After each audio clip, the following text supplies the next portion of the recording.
So the favourite book that I've read recently, and I think it's possibly my favourite book of all time, is The Invisible Life of Addie LaRue by V.E. Schwab. Now, Addie LaRue starts in the 1700s in France, and she's a young girl who's going to be forced off into marriage, and she thinks, I'm not really into this.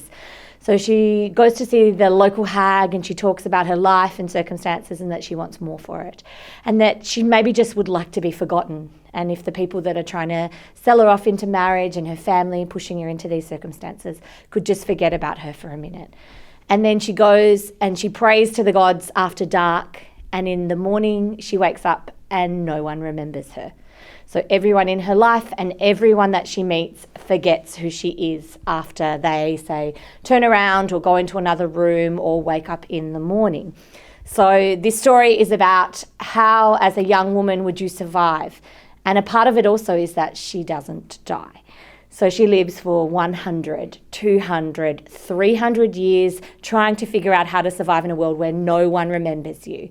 And for an example, you walk into an inn, you finally earn some money or stolen some money, you pay your way, you go into your room, and then the innkeeper wanders in and forgets that you've paid and forgets who you are and kicks you out on the street. So she has to be excessively resourceful. You learn so much about the 1700s, 1800s, 1900s across all of Europe and England. And then eventually we come to the modern day, modern times. And Addie goes into a bookshop and she steals a book. And the thing is, she can often pick up things like a book or an apple off an apple cart because people forget her. They might see her, say, "Stop, thief." She runs around the corner, they lose sight, they forget. She goes into this bookshop and she steals a book.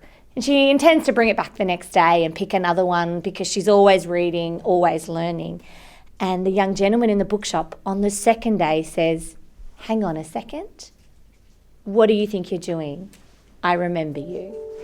And then it goes from then. Why does he remember her? What has happened? And their incredible journey, a little bit of a love story, and their journey from that point onwards. I haven't really gasped in a book because the creature, his name's Luke, that kind of responded to her prayer after dark, he pops back every year to visit her and says, "Have you had enough?" The point is, he visits her once a year, says, "Are you done yet?" As in, "Can I have your soul? Are you done? Are you tired?"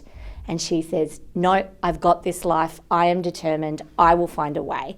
So he pops back to visit her. She finally meets a gentleman who can remember her, and we have a 300-year saga learning so much about history and what it would mean to be a woman in those times. I recommend Addie LaRue. I have given it out to so many people who have said themselves, it's the best book I've read, probably for a long time, if not all time. Get onto it.